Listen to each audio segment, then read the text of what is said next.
தங்கச்சி தூங்கிருக்கு, கடைக்கு போயிட்டு வந்தது. அதுக்கு முன்னாடி மாடிக்கு வைக்க போட்டுட்டு போகலாம். புதுசாக இருக்கே கடை, இதுக்கு முன்னாடி பார்த்தது இல்லையா? செவ்வா போய் எதனா வாங்கலாம். கடைக்காரன்னா இந்த புடவைலாம் என்ன ரேட்டு? எல்லாமே ரேட்டு கம்மி தாமா, உனக்கு இங்கே கூட இருக்கு, என்ன வேணுமோ எடுத்து போட்டுக்கோ. அவ்வளோதான் கடைக்கார், எல்லாத்தையும் பில்லு போட்டுருங்க. மொத்த ரேட்டு வந்து 370 ரூபாம்மா. அக்கா தான் அவ்வளோ வாங்கியிருக்கேன், எனக்கு கொஞ்சம் கம்மி பண்ணுங்கக்கா. சரிம்மா, இவ்வளோ வாங்கியிருக்கிறதுனால கொஞ்சம் கம்மி பண்ணுறேன், 350 ரூபா கொடுமா.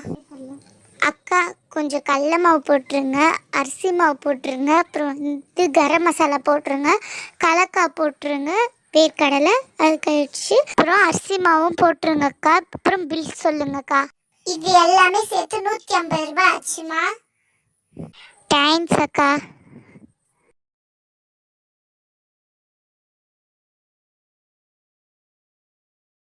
தங்கச்சி தூங்கிருக்கு, கடைக்கு போயிட்டு வந்தது. அதுக்கு முன்னாடி மாடிக்கு வைக்க போட்டுட்டு போகலாம். புதுசாக இருக்கே கடை, இதுக்கு முன்னாடி பார்த்தது இல்லையா? செவ்வா போய் எதனா வாங்கலாம். கடைக்காரன்னா இந்த புடவைலாம் என்ன ரேட்டு? எல்லாமே ரேட்டு கம்மி தாமா, உனக்கு இங்கே கூட இருக்கு, என்ன வேணுமோ எடுத்து போட்டுக்கோ.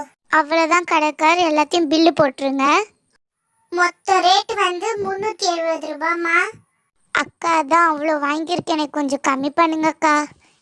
சரிம்மா, இவ்வளோ வாங்கியிருக்கிறதுனால கொஞ்சம் கம்மி பண்ணுறேன், 350 ரூபா கொடுமா. அக்கா கொஞ்சம் கடல மாவு போட்டுருங்க, அரிசி மாவு போட்டுருங்க, அப்புறம் வந்து கரம் மசாலா போட்டுருங்க, கலக்காய் போட்டுருங்க, வேர்க்கடலை அது கழிச்சு, அப்புறம் அரிசி மாவும் போட்டுருங்க அக்கா. அப்புறம் பில் சொல்லுங்கக்கா. இது எல்லாமே சேர்த்து 150 ரூபா ஆச்சுமா. தேங்க்ஸ் அக்கா.